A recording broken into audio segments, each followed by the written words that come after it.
Hey guys, I'm back. That's right, it's me, Slater Henete. I just want you to know that since I last put out an ad for my book, Becoming by Slater Henete, available on Kindle and e reader, I haven't quite seen the spike in sales I was looking for. Here's the thing. I've written a few commercials for this podcast, and most of them are admittedly for fake products. This one, however, is real, and my ability to quit my day job is wholly predicated on more people buying said product. So listen, you can buy my book.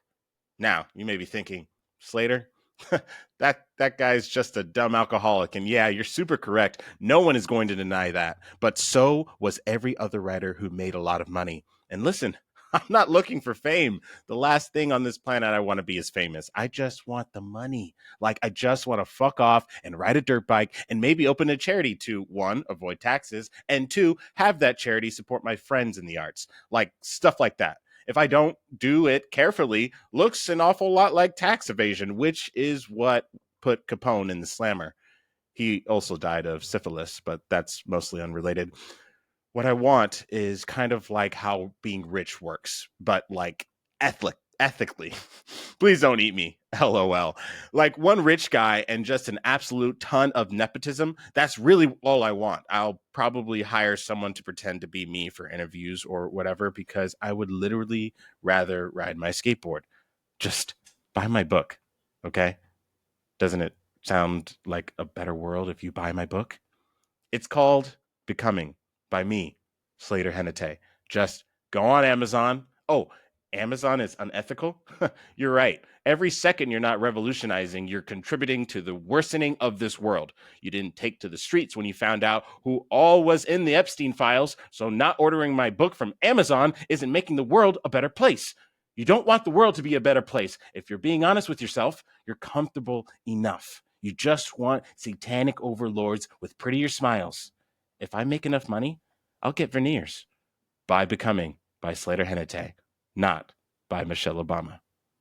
Becoming.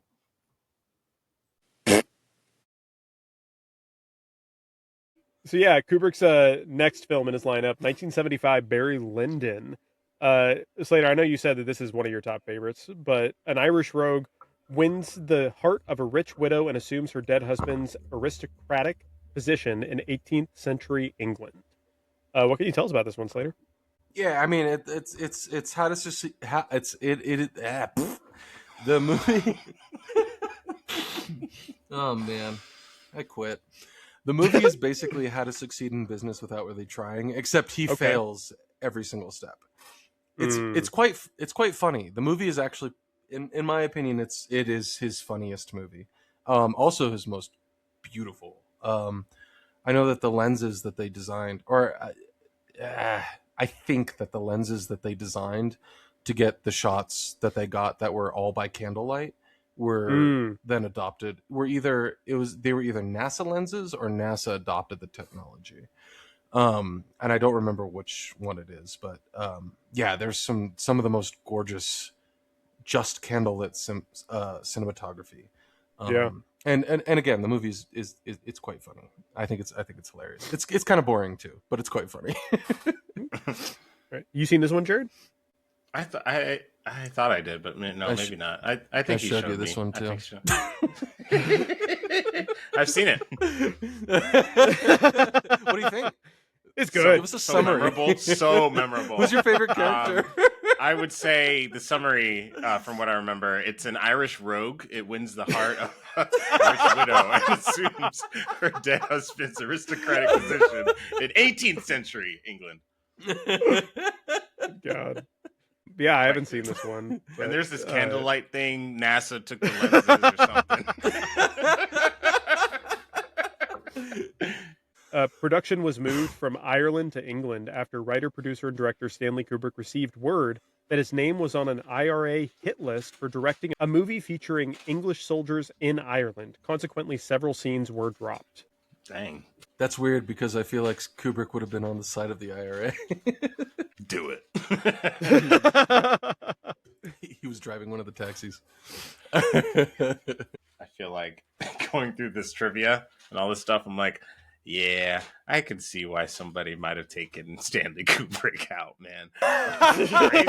He pissed off a lot of people, man. He sure did. The U.S. bro. government, the Like, IRA, like, the French. the French. Yeah, bro. Filming secret U.S. military The Italians. bases, like, bro, yeah. It's crazy. That's a good Um, So much war, more war, and like than I was expecting too. Yeah. Yeah, I. That's an interesting conversation because I don't think he's. They're made not war movies- movies necessarily, but They're not war movies. He makes movies about other things and uses war as a set piece, and I think that's really interesting. Yeah. it's the background. Except for Paths of Glory, I think that was a war movie. Yeah. But yeah, the next movie in his lineup, The Shining, 1980, one that we have all seen. This is actually tied for his highest rated movie of his career on IMDb. This is probably tied for me with one of the movies that I've seen the most in his out of his filmography. But a family heads to an isolated hotel for the winter where a sinister presence influences the father into violence. At the same time, his psychic son sees horrifying forebodings from both the past and the future. And just seeing that movie and knowing how many times I've seen it, I actually think that is, I'm not a fan of that synopsis on how the movie is summarized. Like, I think there's so much more to it than just that. How would you rewrite the synopsis? I'm not a writer, so I can't tell you. No, it's a genuine question, man. He's like, that's not my department. I refuse to answer that question. What would you say should be added or cut out? I just feel like it was a very simplistic, like, way to describe the movie. You know what I mean? Like, I feel like if you were someone who had not seen the movie and you read that, nothing in that description would entice you to watch the movie, and you would probably think like, oh, that's weird. Like, a guy gets violent in a winter hotel and his son is psychic? That sounds stupid as hell.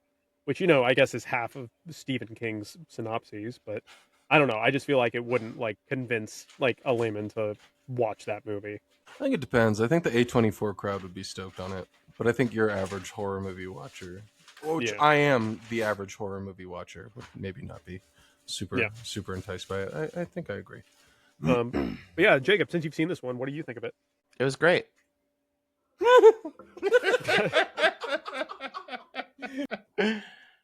No, I mean, honestly, there's a lot of things I do remember about it, but I think the biggest takeaway for me from the movie was just how everything looked.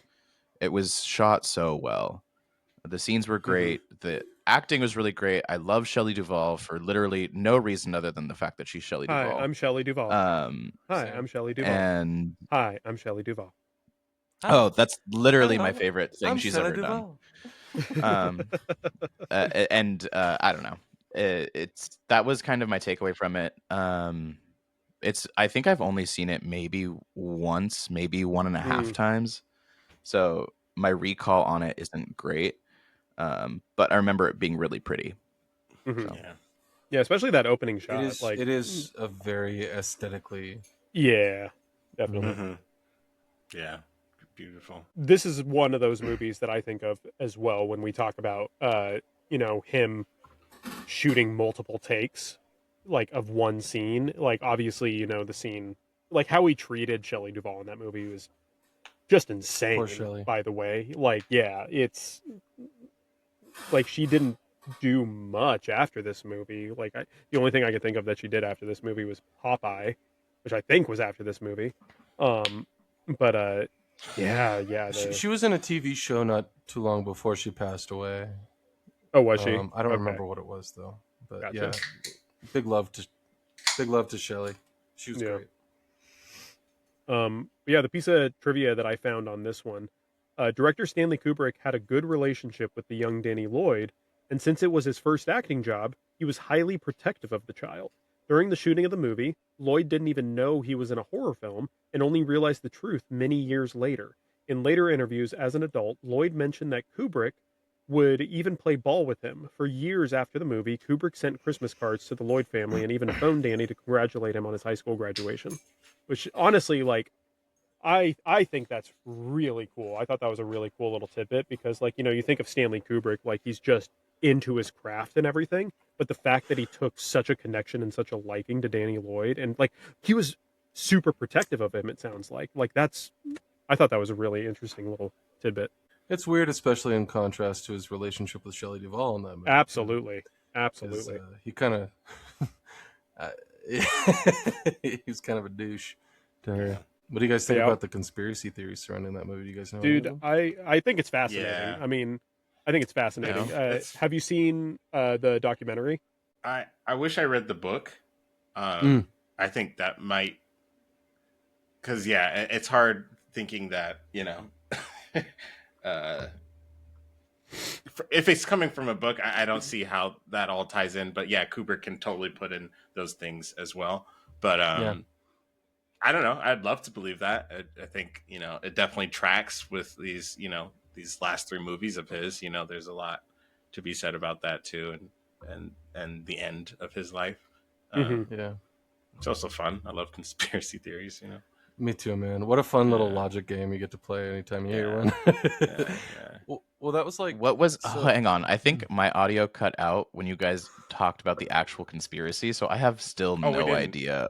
Oh, we didn't. There's Yeah, we there's didn't. a lot of them. There's like Yeah. Oh, okay. Yeah. Got it. There's like four. I mean, the most prevalent one is the fact that like There's like the moon he landing apparently one. he apparently was the person who filmed and like is the one who shot the moon landing and is like the proof that it was fake. And him making the movie The Shining, he was putting in subtle hints throughout the movie, basically telling the world in a undertone way that he was the one who created it. Like the big signs are the scene where Danny's playing in the hallway and he's wearing an Apollo 11 shirt and like the ball rolls to him and it looks at like Mhm. the patterns on the floor and all that kind of stuff. Like there's a whole breakdown in the documentary about that scene yeah. and specifically how it relates to like him faking the moon landing. Yeah, and like the number on the hotel room or whatever that Oh yeah. Jack Mhm. Nicholson walks into is like it's however many miles from the moon to the moon. Yeah. Mhm. Well, and the reason why they make that connection of the room number and why it relates to like the distance to the moon is because apparently in the book it's a different room number than it is in the movie, and so that's why people kind of hooked onto that aspect of the theory as well. Yeah, it is. It is a Right. different number. The book's really good too, but it's just I really if want to you're read the book. I'll send you my copy of it. It's it's not The Shining. You know what I mean? Yeah. It's like it's not what you think of when you think of The Shining because you've seen the movie first. And same. It's a completely different story. Yeah, Stephen King, he did not like his take on the movie. Like that's very widely known, and apparently in the 90s, I think it was the 90s, Stephen King actually like was part of the creation of like a TV movie version of it that was a more faithful to the book adaptation, and it just wasn't received as well. Well, it's not very good too. Mm. We were actually just talking about Stephen King because she was curious about actually reading some of his because I've never read any of his books. Let me And give it's her a crazy, list. too. Yeah, do it. Yeah, definitely send it her way. Yeah, and I was considering reading The Shining, and then just looking back to how many of his books became some of the best movies of all time Yeah. is kind of wild.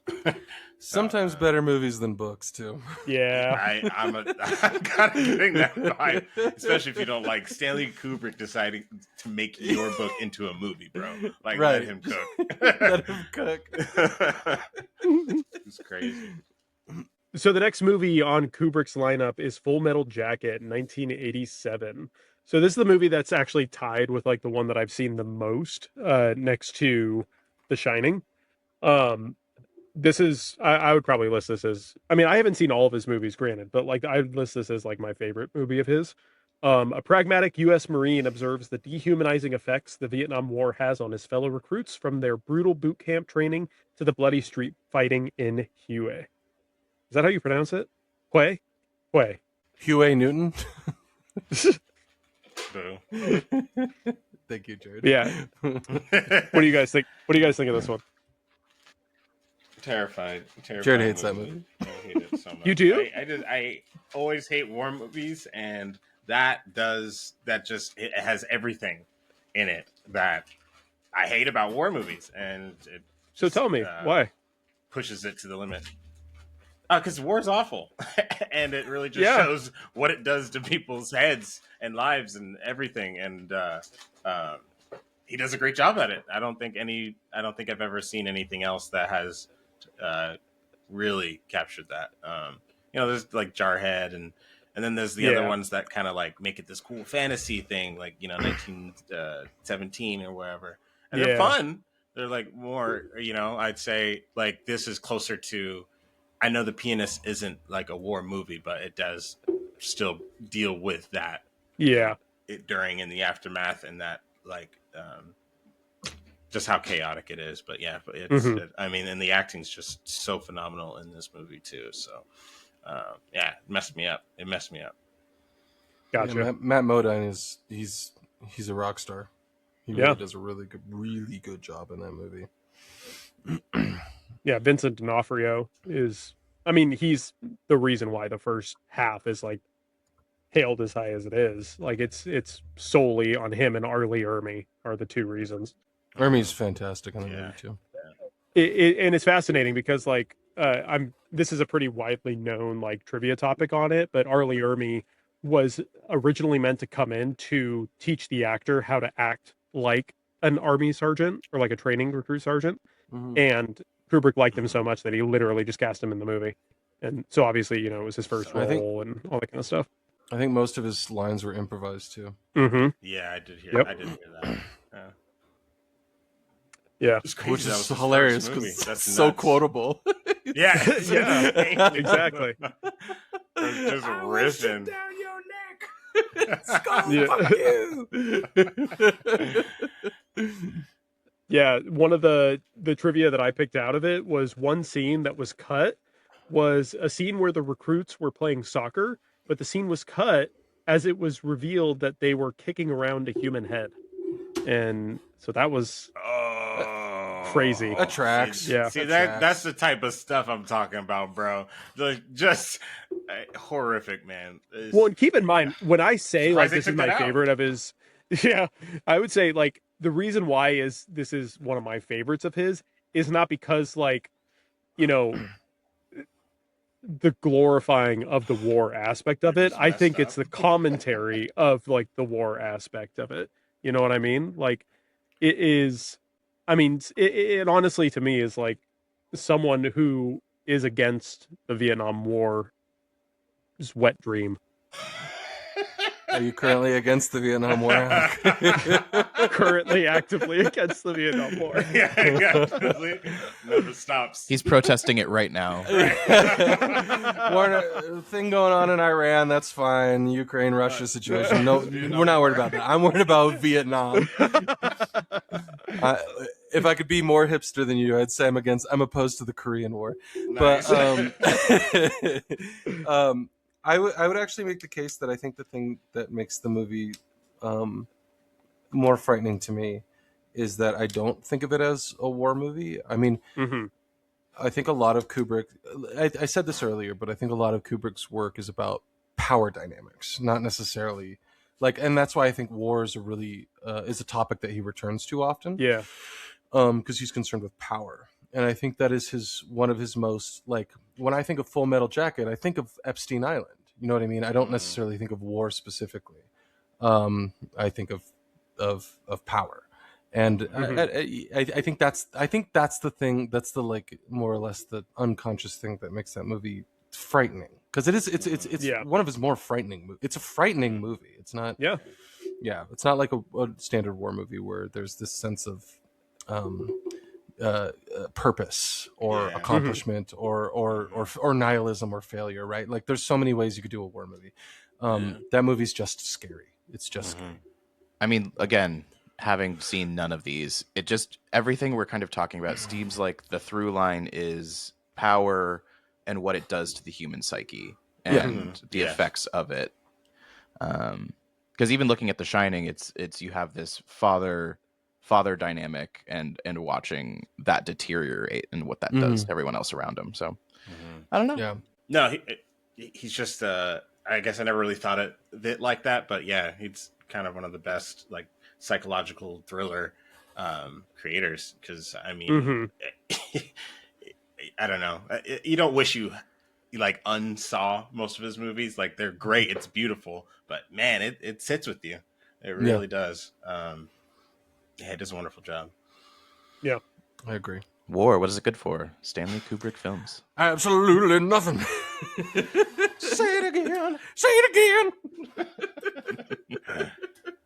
but yeah, the next movie, which came out actually 12 years after Full Metal Jacket, took him this long to make it, was Eyed Wide Shut, and this was his final film. Eyes. He died of a heart attack in the editing bay while he was editing it. So we've never seen the Stanley Kubrick cut of that movie. That's what they say. Yeah.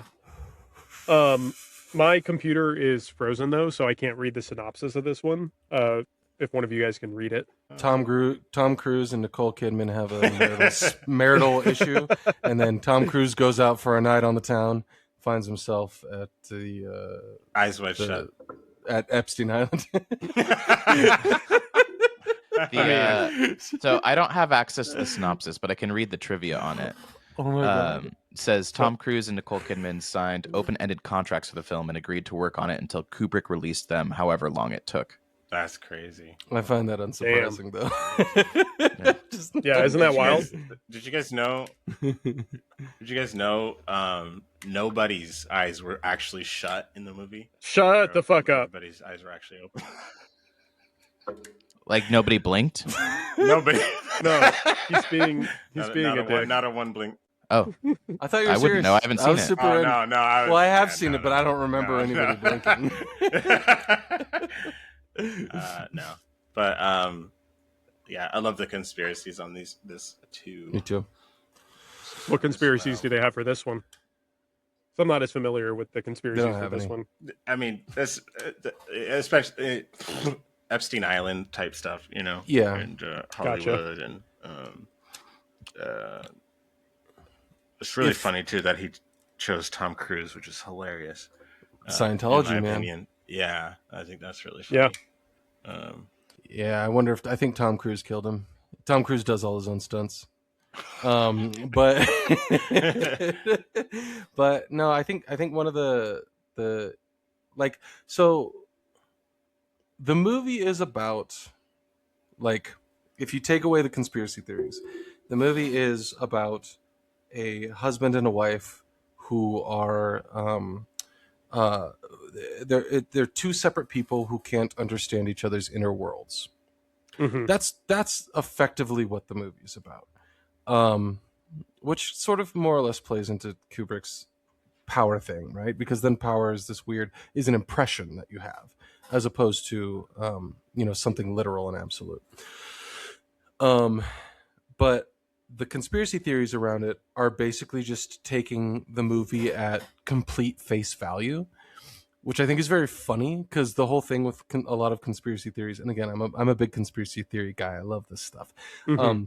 And generally the thing with conspiracy theories is that you're trying to like parse the subtext.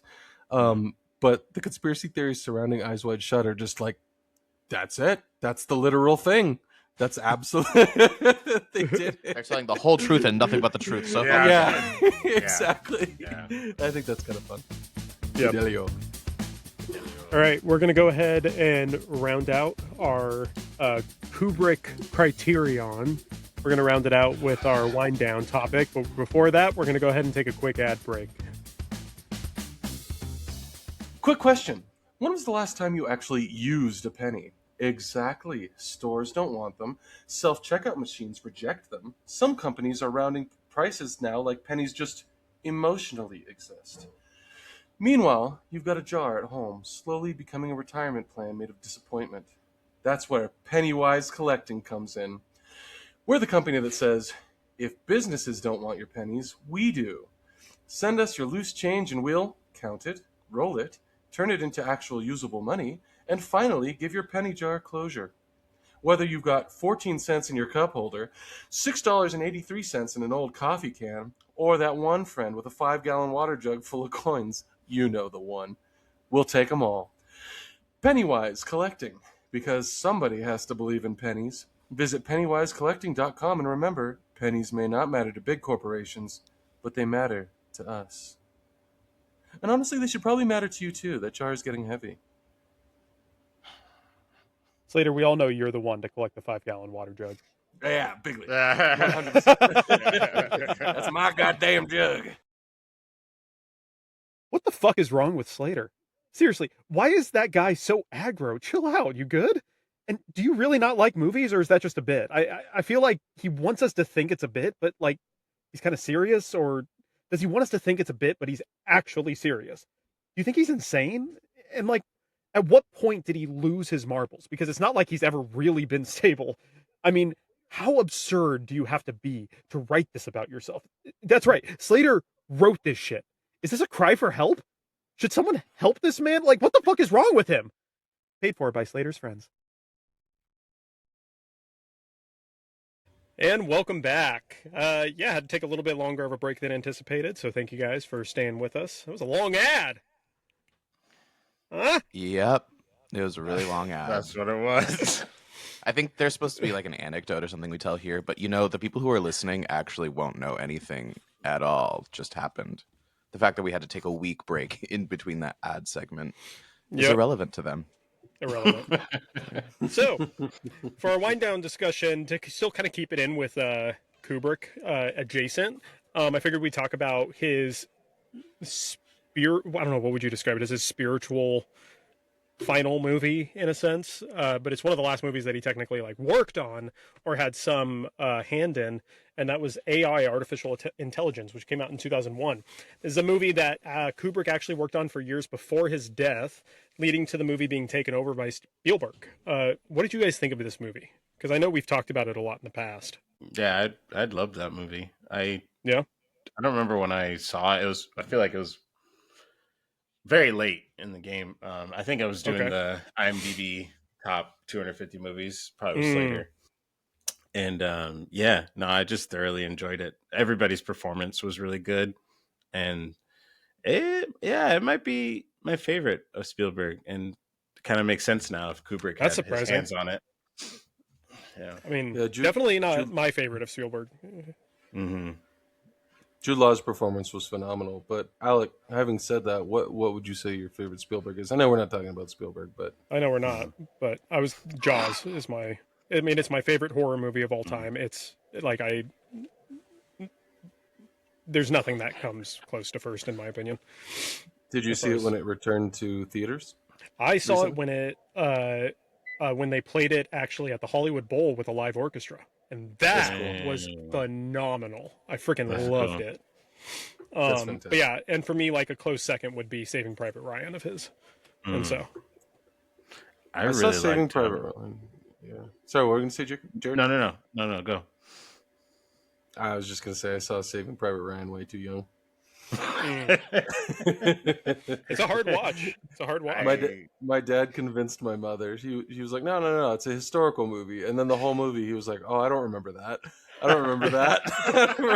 People's heads blowing up. He's like, I didn't remember that.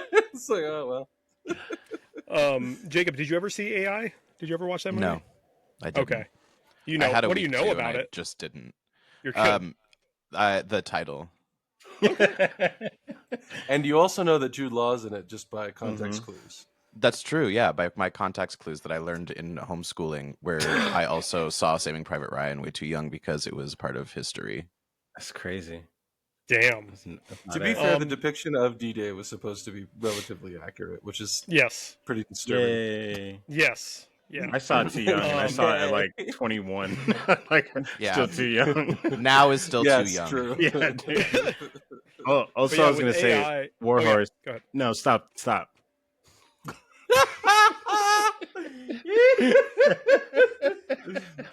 just trying to get on with the show, but no, you have something to talk about. Another fucking Spielberg stupid 2010 movie. Go ahead. Yeah, another stupid Spielberg. I'm going to let him know you said that. It would be Warhorse. Warhorse is good. I didn't know he did that until like the end, and then it said he did it. So I was like, "That's dope." It's funny, that movie popped up at a time where I was kind of like, I kind of want to watch a World War I movie, and I was just going to rewatch Blue Max again, like I always have my whole life, or Paths of Glory. But yeah, no, I thought Warhorse was a great movie. I was so surprised it was him because I feel like he hadn't done anything in a while too at the time that Yeah. came out. And I was like, bro, what? You can still make great movies? Damn. And cinematically, I think it elevated his style a little bit. You know, and I'm using the term elevated ironically because of things like elevated horror and stuff like that. But also, it was an absolutely beautiful film. Dude. Well, and that one was based off a play. Yeah. I just like horses. Jacob's favorite play is Equus. Probably. Hey, there's Full Frontal. Nice. Give a man a Of the horse. horse? And that's not even the horse. Yes. Depends on the man. So yeah, getting back on topic with AI, finally. The main actor in it was Haley Joel Osment, and one of the cool things that I remember thinking about his performance is, like, obviously he was really young. This was the first thing he did, or one of the first things he did after The Sixth Sense, and like I just remember like that small little acting choice that he made, where you notice when he is looking around, because obviously he is the artificial intelligent robot in this movie, like the main character of it. But every time that he like shifts perspective to look at somebody else, he always moves his eyes first before moving his head to look at them.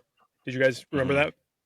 Yeah. And so, Yeah. cool little like acting tidbit. I know Jacob remembers. But one of the reasons why I figured this would be a bigger conversation is because in the past we've also talked about this movie. Somebody that we know has kind of like spoken to this, that like they thought Steven Spielberg directing it instead of Kubrick was like a detriment, and that it almost is as if with the story treatments that Stanley Kubrick had done, you could almost see where he wanted to end the movie. Like there was speculation on that, because we've talked about it in the past that, oh, the part that where it ends right there as a Kubrick movie is that portion where he's like stuck at the bottom of the ocean before like time passes. You remember that moment? Mm-hmm. Right, because the movie, if it was like, it's a good movie, it really is. Mhm. But like as far as like a Kubrick movie goes, that movie is fundamentally about desire, right? Mhm. Fear and desire. No, I mean it's about I think he's trying to explore the nature of desire, which you can do with an AI movie, right? If you're saying, you know, AI is actually intelligent. Because intelligence is more or less predicated on the presence of desire. Spielberg drags it out because he really wants his happy ending. No way. And that's okay. But he also does some weird things with that, too. It is weird when Haley Joel Osment falls asleep next to his mother in bed and she dies. Like, there's like, it's implicitly weird if you think about the term death. And the little death being the orgasm, the thing that happens in bed, whatever. So yeah, no, there was definitely weird stuff that I think Kubrick would have known better to include. Mm-hmm. And I think, Kubrick would have known better than to include. But I think Spielberg I think he lost track of what the movie was about, which is one of the things that frustrates me. Definitely the reason why I bring up this point is because we had talked about that in the past, that like the ending of it was very like less Kubrick, more Spielberg, like, you know, like you exactly how you just said, he wanted his happy ending, that kind of thing. There's a little bit of trivia I found on it. I'll just read the full thing, because I thought this was fascinating, given the fact that we've had that conversation before. Stanley Kubrick worked on the project for 2 decades before his death, but along the way, he asked Steven Spielberg to direct, saying it was closer to his sensibilities. The two collaborated for several years, resulting in Kubrick giving Spielberg a complete story treatment and lots of conceptual art for the movie prior to his death, which Spielberg used to write his own scenario. Contrary to popular belief, Spielberg claims he introduced many of the darker elements into the story, while Kubrick's main contribution consisted mostly of its sweeter parts. In a 2002 interview with movie critic Joe Layden, Spielberg indicated that the middle part of the movie, including the flesh fair, was his idea, whereas the first 40 minutes, the teddy bear, and the last 20 minutes were taken straight from Kubrick's story. Ian Watson, who wrote Kubrick's original treatment, confirmed that even the much criticized ending, assumed by many to be a typical Spielberg edition, was exactly what Kubrick wrote exactly what he wrote for Stanley Kubrick, and exactly what he wanted, filmed faithfully by Spielberg.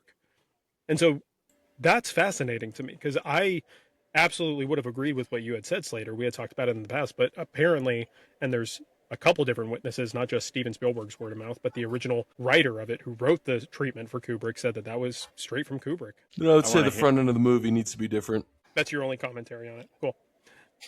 I want to hear it from Kubrick. Sorry, Alec. On this podcast where you ask your friends questions and make statements where you expect them to respond to you, you got a response. I'm so sorry. I just thought you would have more to say about the last 20 minutes. Oh no, I mean if that was Spielberg, or if that was God damn it, if that was Kubrick, I think that's very interesting.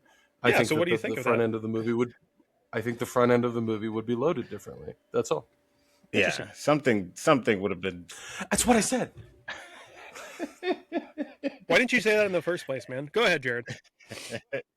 No, but and are we certain that even though he made that concept, was that supposed to be the actual ending?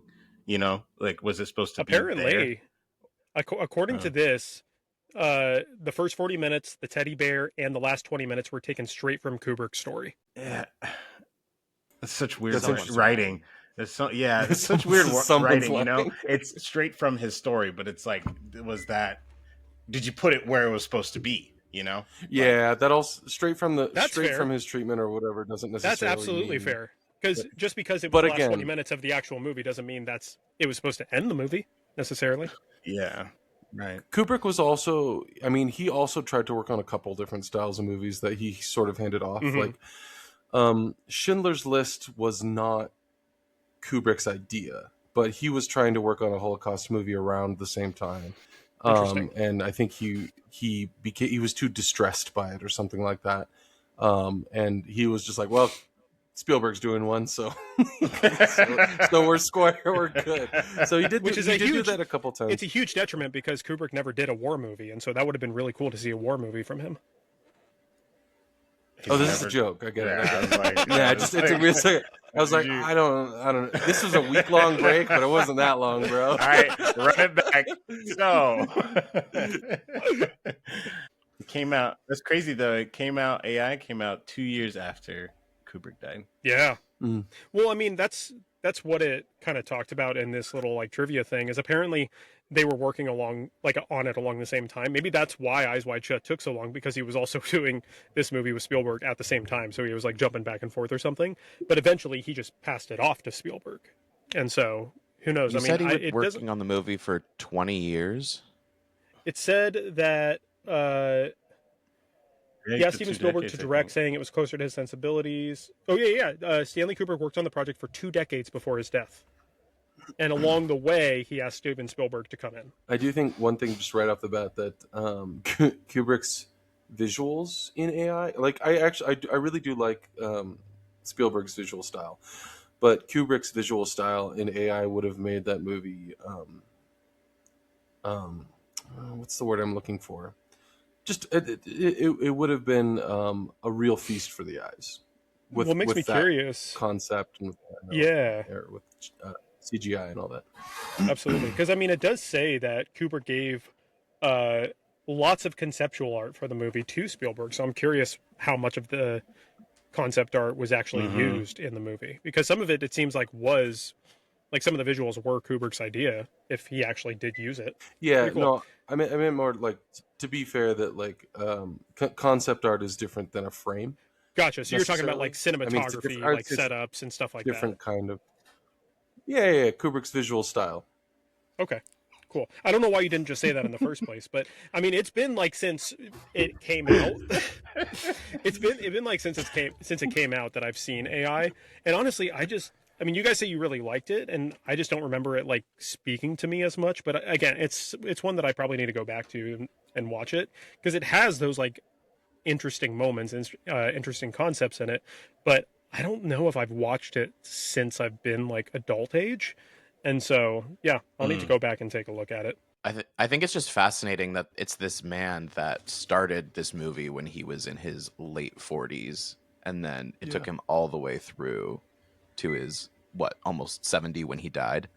Mm-hmm. So it's just fascinating how long a movie can take, but also what things is he going through in his life that alters or changes the story and how it's told Yeah. a little bit. Yeah. It's such a Absolutely. big developmental period for a lot of people. So Well, it's crazy Fascinating because to it's think about. not just this movie. It's almost all of his movies. You kind of have to Right. think like it deals with that same type of thought. You know, like how much did the movies change over time, given the fact that they were filmed over such a long period?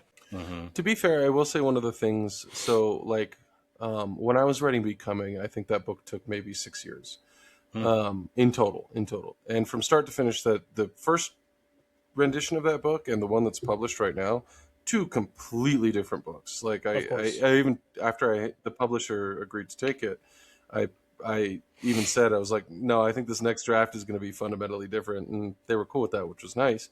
But one of the things about Kubrick that is really interesting is that he does obsess over a single idea. Like, I think he's really, really good at it's kind of like a cinematography, right? Like his big frames with single point of focus. I think he thought like that. So, the late Stanley Kubrick, Alec.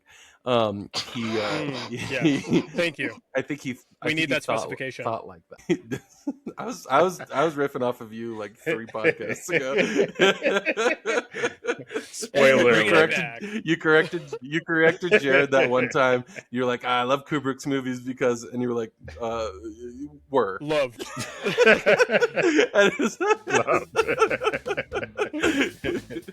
But yeah, I think his single point focus is what allowed him to extend his movies into such long periods of production. Maybe. I don't know. Yeah. Well, I think that's going to wrap it up for our episode today. Thank you guys for listening. We post new episodes every Friday on YouTube and Spotify at We're Not From Here Media. You can find our clips on Instagram and TikTok at We're Not From Here Media, X at WNFH Media. We stream on Twitch together and separately. Alex Not From Here, Jacob's Not From Here, Slater's Not From Here, and Jared's Not From Here. Also, we have a Patreon. Be sure to sign up at We're Not From Here if you would like to see exclusive content you can't see anywhere else and listen to episodes before they come out on other platforms. Be sure to give us 5 stars, like our content, and subscribe on all platforms to be up to date on everything that we post. You've been listening to The Dying Carcasses. Thank you.